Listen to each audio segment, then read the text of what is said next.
Good morning. It's Lisa with Lisa Heal Yourself. And today I want to talk about how repressed emotions build up in your body and create pain. So the process of how this happens so that you can start to untangle it. So a lot of people think, and I'm included in this, I include myself in this. It's easy to think when you have a lot of stress in your life, there's a lot of things going on, you're dealing with it, you're managing, everything seems stressful, but yet you don't have symptoms. And then one day out of the blue, boom, you've got a splitting migraine, or your pain comes searing or shooting in, right? And you're like, no, it's not stress. If somebody asks you, or you ask yourself, oh, do you think this is just too much stress? And you go, no. And the reason you say no so quickly and so adamantly is because you just handled it, say maybe for a couple of months or a couple of weeks or whatever it is before that, and nothing's actually different today except for the pain. And you're like, if it was stress, then all those days would have been terrible, searing migraines, not just today. So clearly it's not stress, because otherwise I wouldn't have been able to handle all the previous stuff, all the previous days, right? I would have been crying in pain, but I wasn't. Even though I had a lot of stress then, I was okay and I managed through it. But now it's not even as stressful today, or it's the same amount of stress, or it's even a little less, and boom, this major headache, this major migraine. I'm just using a migraine as an example right now because it's a common thing that people can relate to. But insert whatever your symptoms are into that category that flare up, right? Okay. So this is really important. If this is you, if you're resonating with this, if you get this, if this happens to you, and this is, you say, yeah, exactly, then please listen more, okay? Because I'm about to tell you something very important. Okay, so stress builds. What do I mean by that? Sometimes we don't have time to process stress in our life because we, as type A personalities, we as perfectionists, we as people pleasers, we as people who want to get things right and care about what other people think and have jobs to do and pride ourselves on getting things done and having it done well and perfectly and, you know, all with a smile on our face. If this is you, then stress is building and has built in your life, not just for days, not just for weeks, not just for months, but for years, okay? Because this is your personality type. And the reason I know that stress builds is because you always have a long to-do list. You always have things to do. You have to wake up, raise your children, get on with it, do this, do that, go to bed, right? Get up, lather, rinse, repeat.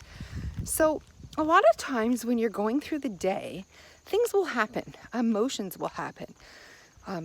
You get in a fight with your significant other, or your children are arguing with you, or a friend says something, or the job becomes too hard, too stressful. Maybe your boss is on your case. Maybe you've done something wrong. Maybe you feel too much pressure, or like there's too much on your list, right? Just overwhelm. Okay, so it could be a number of these things, right? So as the day goes on, a number of these things arise that are emotionally based, right? Overwhelm, anger, sadness, grief, right? All these things that are triggered by a little fight there, a little argument there, a little too much on your to-do list here, a child not listening to you there, a stressful conversation with a parent here, a friend, doing something to you there. So whatever it is, it's these little things, but yet you have a whole bunch of stuff on your to-do list. You literally have your day filled from morning to night. You have to get on with it.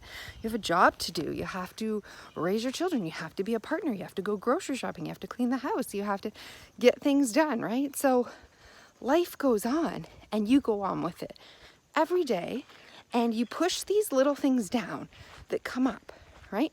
They seem like events, but they're really emotions. Because when you get in a little argument with your child, or your child is talking back or not listening to the rules, and that's frustration rising to the surface, that's an emotion.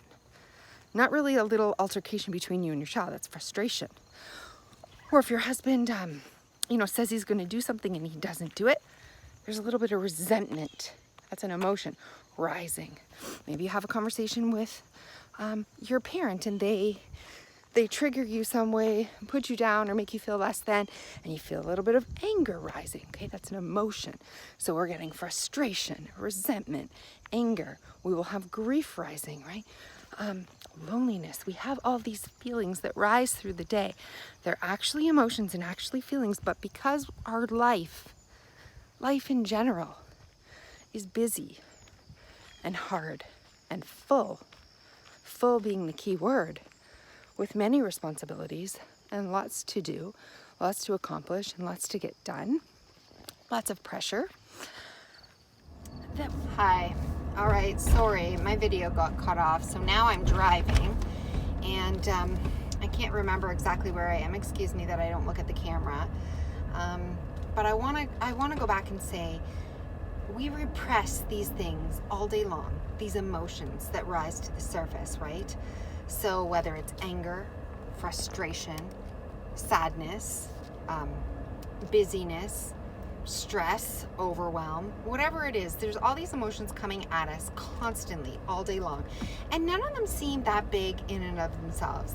You think to yourself, well, I'm in a public place, so I'll let that go. I won't let my anger rise to the top.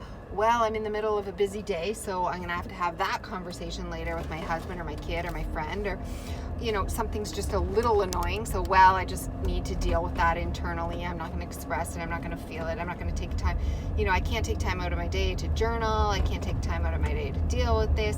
So all these little things, they seem minute at the time, and maybe they are, right? They're just daily emotions that come up with the stress of being alive and living when you are a people pleaser, when you're a perfectionist, when you like to get things right. And so anyway, you are going to be, this is going to come flying at you all day long, and you're going to repress most of them unless something's really big, that takes your time, that you need to stop and process what's happening, like grieve, like if somebody gets really sick or somebody gets really hurt, or there's an argument that can't be overlooked or ignored, something that is immediate, that takes your time and attention, then you're not going to stop your day for it. You're not going to stop your to-do list. You're not going to stop anything for it, okay? So you're going to keep going. Your day is going to keep going, and all these little things get built up and suppressed, and your body can only take so much. So this goes on for days, it goes on for weeks, it goes on for months, and it goes on for years. And only when your day becomes so overwhelming that you can't cope, or you lose somebody tragically, or there's an accident, or there's a divorce, or there's a fight, or there's, something that comes up, do you stop and take a breather, and realize and start processing your feelings and emotions, right? So a lot of the times we just keep living on the fly. We just keep flying by the seat of our pants and living our existence, right? And we're suppressing. Little do we know that we're suppressing all these emotions on a daily basis, and they all add up. And the point is, you can only take so much. As a human being, you can only take so much. And so sometimes, this is a busy corner. There's a lot happening here. Hang on.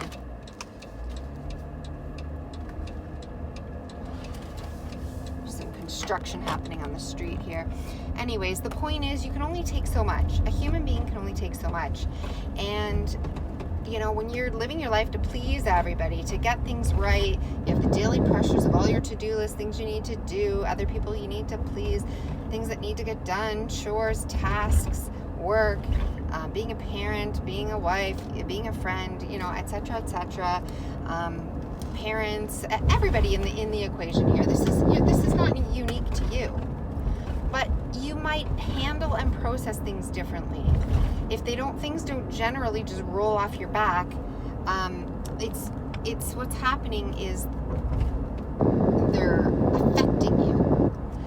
The emotion is there. You're sweeping it under the rug, or repressing it, or just deciding it's not big enough to handle at the moment.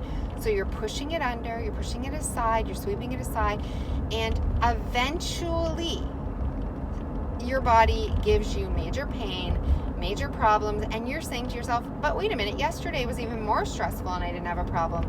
Last week was super stressful and I was totally fine.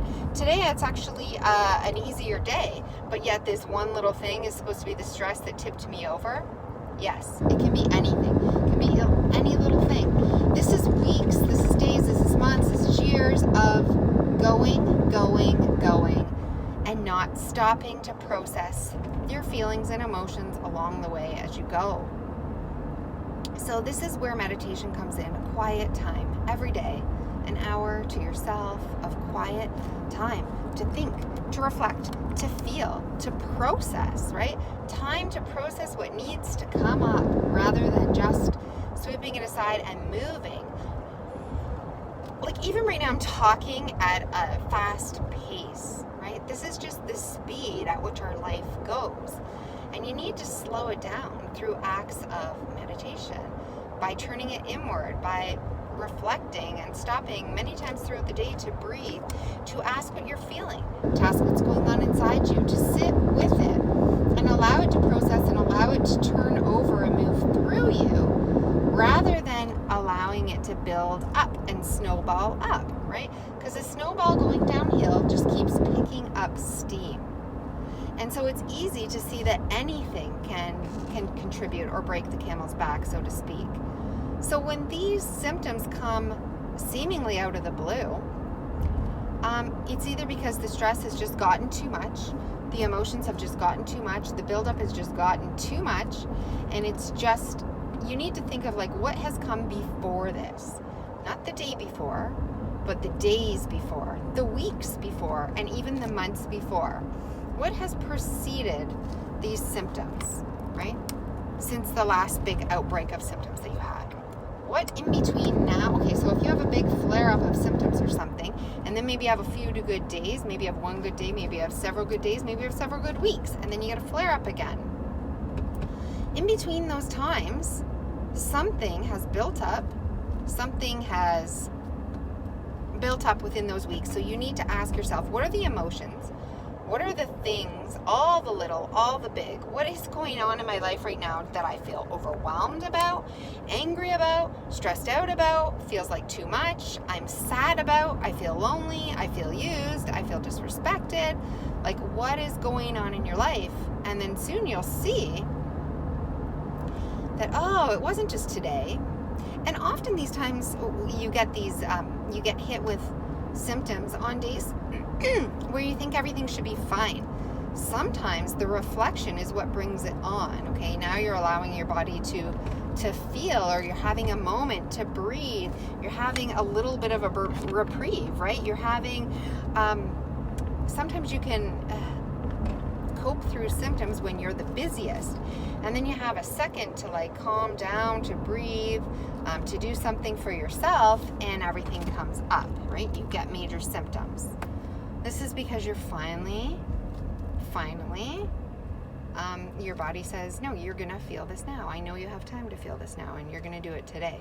We're not gonna push this off any further. So this, all I want to say is sometimes it seems like healing has no rhyme or reason. Sometimes it seems that you can't pinpoint or track your symptoms to a thought or an event or stress or food or, lifestyle or whatever. And the reason is because it's cumulative, right? It's cumulative. It adds up over time, and it's what has preceded this, the days, the weeks, the months before. What's your life like? What's your lifestyle like? What's just bothering you in general? What kinds of things are keep turning over in your mind? What conversations are replaying? What things are keeping you up at night? What feels too overwhelming or too much on your plate? What relationships are in trouble? What relationships need work? What relationships are causing you stress? So these are the types of bigger questions that you need to ask yourself, and then give yourself the time to reflect. So that's what meditation's about. It's just giving yourself that daily reflection every day, or journaling. Journaling's a good one. Some kind of an outlet every day. You can think about these bigger questions, and you might not hit it on the nail every time. You might not have anything that seems like it's crazy going on, right? It could be from the past, something that you haven't processed. You never stopped to deal with the grief of the death of your parent, or you never stopped to deal with that abuse that you received as a child, right? But it could be something simple like, man, you've just been getting in a lot of arguments with people in your family, like your children and your spouse, or there's a lot of financial stress on you, or a lot too much, your to-do list is too long, whether it be at home or at work. And it could just be something little like that you need to process through. You need to see, and you need to be able to become aware of and say, yeah, I have too much on my plate, or yeah, this relationship needs some work, or yeah, I'm feeling a certain way around this person and I'm spending a lot of time with them.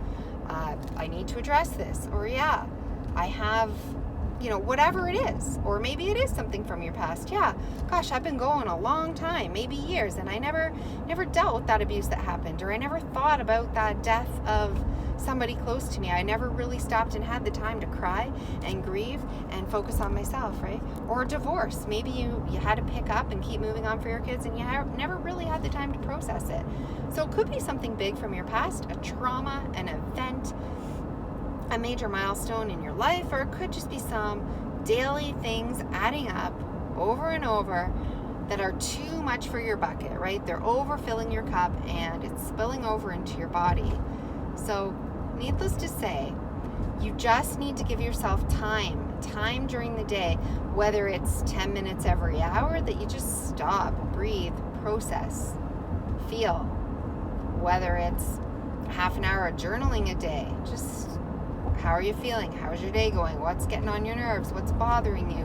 What's stressing you out? What's feeling overwhelming? What's feeling too much? Why are you sad? Right? Or,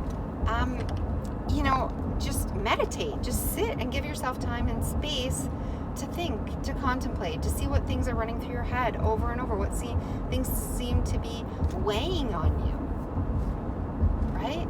And then we start to become aware, then we start to realize, and then the most important part next is once you're aware, once you see what is going wrong in your life that could be contributing and causing this, then you need to change, right? You need to repair that relationship. You need to grieve over that death. You need to face the abuse. You need to take items off your to-do list. You need to improve that relationship. You need to take an action towards the things that are causing you these heavy emotions in your life. And you need to take actions to either resolve them, walk away from them, let them go, leave them, work through them, address them, acknowledge them, right? You need to somehow just feel it, become aware of it, and then take an action, right? What can you do, right? If you're having arguments with your spouse all the time, well, you could leave that person, or you could work through that. You could acknowledge it. You could see a counselor. You could talk to them. You could have some heart-to-heart. You could spend some alone time with them. I mean, it's not always the easy answer is to walk away and to not have any stress in your life. It's to figure out what isn't really being acknowledged or felt and being kind of swept under the rug in this daily task of living called life. And, a lot of us just realize that we need to get on with things. We need to get on with our day. We need to get on with things. And so we're not focusing on the things that are really impacting us, right? The emotions that are really harming us and causing us the physical symptoms that we don't want to have. And so, but we're never going to get through those physical symptoms unless we really become aware, what's going on in our life, and maybe it's in several different areas that need improvement. Focus on the ones that run over in your mind more, that keep you up, that seem to trigger you the most, that bother you the most, that you feel yourself getting tense and overwhelmed and crying about or exploding over, or feeling that frustration that you can't handle over, right? So these are the ones that you look at first, and you really have to become aware of them, and then the action is so important. What are you going to do about that? You can't keep living that way. So what do you want to do about it? How can you improve that situation? Right? What can you take off yourself? What can you let go? What can you improve? What can you change? What part can you take responsibility for and do differently. Do the opposite. Change, right? You need to literally change your life in order to heal. So you need to start with those things that are holding you back and pushing you down and keeping you under. And then you can go from there. But you start with the biggest and you just keep going. So give yourself each day time to feel these things, to become aware of them, either through meditation, journaling, just self-reflection, quiet time, whatever it is. Figure it out. Sense what's bothering you. Make some changes. And then you change. You reflect. You decide what you want to do. You feel it. You follow your intuition. You do the work. You do the hard work. You make the hard changes. And you go from there. So that's why healing sometimes doesn't make sense, because it's really acknowledging that this life that you're living is not working for you on many levels.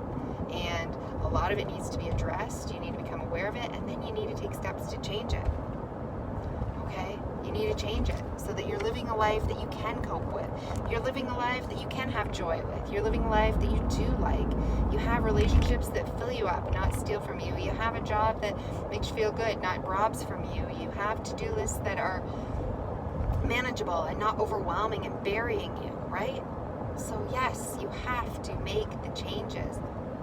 You have to reorder your entire life in order to reorder your health. So I hope that this video has been helpful. I hope it's just given you, I hope it's let you see in a different light how easy yet how difficult this is, right? How easy it is. Wow, is that all I have to do to heal? Is change everything? Yeah. First you have to become aware of it, and that's step number one. And you got to give yourself the time and the reflection in whatever medium works for you, whether it's quiet time, walking meditation, real meditation, journaling, talking with a therapist about it, anything. It can be anything. You have to become aware of the problems in your life and the patterns and the emotions that are bothering you and doing this to you. And then you have to do the hard work, which is really step number 2, and it takes the most work, to dig in and do whatever you have to do to live a life that's going to feel different than it does right now, a life that's going to feel good, a life that's going to be comfortable, a life that's going to be filled with peace, a life that's going to be fulfilling, right? Yeah, it's going to be hard. Life's hard, but it doesn't have to be like this, right? You can enjoy being busy. You can enjoy the people that you're around. You can enjoy your to-do list as opposed to dreading them, right? What changes do you need to make in order to have the life that you want to live? And that's as simple and as hard as it is, all wrapped up into one. So I hope this video has been helpful. I hope it's given you the insight you need, and I hope it's giving you the motivation to jump in and do this work, to do it, and then to make the changes, and you will have the life. You will have the life. So get started right now.